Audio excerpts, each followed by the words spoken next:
Mbak Titi, bahwa ada paradigma parpol yang memang kita tidak bisa pungkiri tadi, ada terlalu patriarki ketika melihat perempuan, dan di satu sisi juga kualitas perempuan ini dipertanyakan.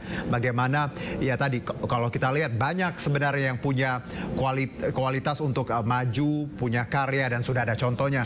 Bagaimana Anda melihat dua masalah di hulu dan hilir ini, Mbak Titi? Perbaikan seperti apa yang harus baik itu internal parpol, tapi juga perempuannya juga harus berdikari seperti itu? Iya, saya setuju ya. Kita jangan membenturkan jumlah dengan kualitas. Baik. Tapi jumlah itu kan adalah tindakan khusus karena mereka tertinggal dari sisi akses, lalu mengalami diskriminasi, betul, stigma, lalu pola pikir yang tadi ya.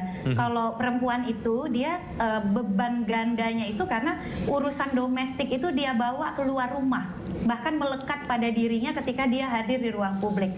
Makanya suka ditanya, apa sih tips ibu sehingga bisa berkarir di luar tapi rumah tangga tetap terkelola dengan betul baik? Sekali itu kan pertanyaan. Itu pertanyaan yang pertanyaan yang tidak pernah sampai Pak Pangi, apa ya tipsnya bisa berkarir hebat luar?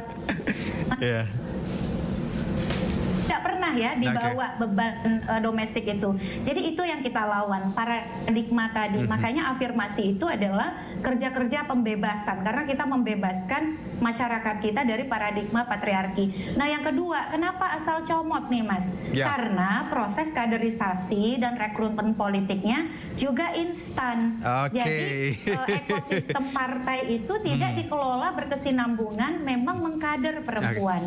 Dan yang ketiga adalah ekosistem politiknya kalau mahal, transaksional, lalu terjadi jual beli suara, orang kan juga takut masuk politik ya, apalagi saya potong sebentar ya, kita lanjutkan nanti, kita bergabung dengan visual sebentar Mbak Titi ya, dan juga Bang Pagi dari kawasan Menteng. Pemirsa, kita lihat bagaimana sekarang Ketua Umum Partai Perindo dan juga beserta kader sedang menuju ke kantor KPU ya, dengan beriring-iringan. Tadi kita tahu prosesnya sudah berlangsung dari beberapa saat yang lalu ya, sambil menyanyikan Mars Perindo ya, teman-teman ini dengan semangat menuju KPU untuk mendaftarkan, karena kita tahu hari ini merupakan hari terakhir pendaftaran bacalek dari proses kontestasi untuk 2024. Ada beberapa partai dari pagi ya, memang sudah dibuka di pukul 8, dan hari ini karena ini hari terakhir, pemirsa, berdasarkan informasi yang kami dapat, KPU membuka layanan hingga pukul 23 nanti malam. Jadi biasanya di hari-hari sebelumnya dari tanggal 1 sampai 14 Mei hanya dibuka pada hingga pukul 16 seperti itu, dan 17. Namun hari ini karena berhubung dengan hari terakhir dari pendaftaran bacalek ini di 14 Mei, maka KPU akan membuka pintunya untuk parpol yang belum mendaftarkan bacaleknya hingga malam ini. Dan kita tahu bahwa hari ini Partai Perindo tadi beserta jajarannya juga menyebutkan bahwa ada 580 bacalek dari DPR RI yang dibawa ya untuk didaftarkan KPU dengan beragam latar belakang, baik itu politisi senior, aktivis, juga ada public figure, teknokrat, dan juga banyak sekali tokoh milenial. Baik, kita lanjutkan perbincangan kita dengan Perludem, Mbak Titi, dan juga Bang Pangi. Mbak Titi, kalau tadi kita sampai batas ketika kita bicara kaderisasi dan perekrutan dari partai itu sendiri yang kadang jadi masalah, hingga akhirnya ya perempuan juga tidak ada kuotanya di situ, tidak ada rananya. Apa yang ingin Anda sampaikan lagi, Mbak Titi? Iya. Halo? Iya, Mbak Titi, silakan dilanjutkan tadi. Jangan ragu bahwa perempuan itu tidak ingin memenangkan partai. Berdasarkan data, angka pengguna hak pilih kita, pemilih perempuan yang datang ke TPS memberikan hak pilih itu jumlahnya 4% lebih banyak daripada jumlah pemilih laki-laki. Artinya loyalitas itu ada dan betul-betul dibuktikan. Nah, oleh karena itu kalau kita ingin perempuan memenangkan partai, partai pun harus menciptakan lingkungan untuk itu.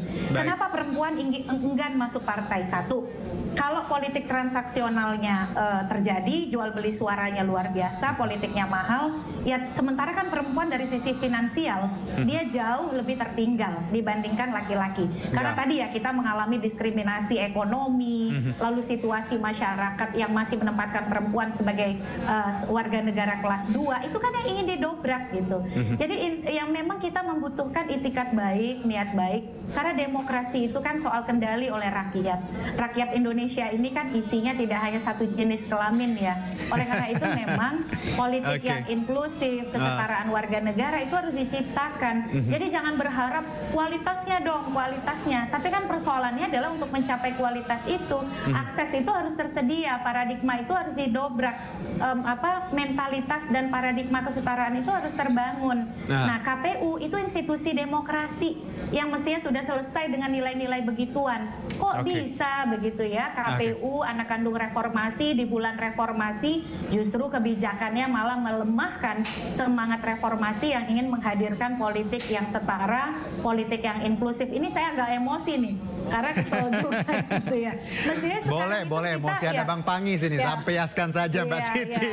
Tapi menarik Mbak Titi. Karena gini loh. Iya, silakan. Kenapa Mbak Titi? Harusnya kan sekarang kita bicara mengimplementasikan kebijakan afirmasi yang sudah dijamin undang-undang. Bukan malah kok jadi kayak setback mundur lagi. Ini kan perjuangan saya waktu demo tahun 97, 98 begitu. Kok sekarang 2023 harus begini lagi? Karena kebetulan saya angkatan 98 ya, ini bagian dari reformasi. Kok harus begini lagi? Jadi setbacknya itu agak cukup ironis ya saya kira. Baik, tapi Mbak Titi menarik. Anda tadi menyebutkan, saya percaya bahwa 4% tadi pemilih lebih banyak perempuan, loyalitasnya seperti itu yang datang ke TPU ketika hari pencoblosan. Tapi di satu sisi juga Mbak Titi apakah menangkap ada banyak skeptisme di ranah perempuan itu sendiri ketika mereka melihat sosok perempuan lainnya seperti itu, ketika mereka ada caleg yang ditawarkan perempuan, tapi mereka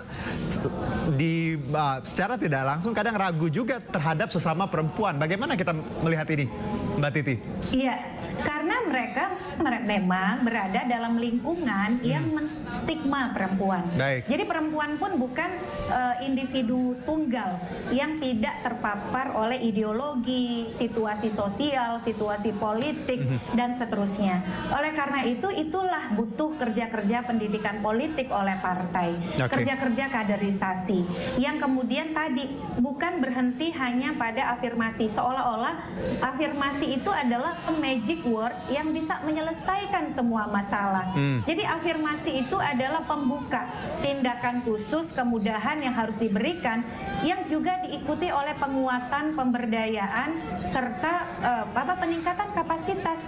Makanya dia harus satu rangkaian dengan kaderisasi, pendidikan politik, regenerasi politik, rekrutmen politik yang demokratis, tata kelola partai politik yang betul-betul demokratis begitu. Kita paham sekali kegusaran Anda sebagai tokoh perempuan dan juga bagaimana melihat regulasi ini.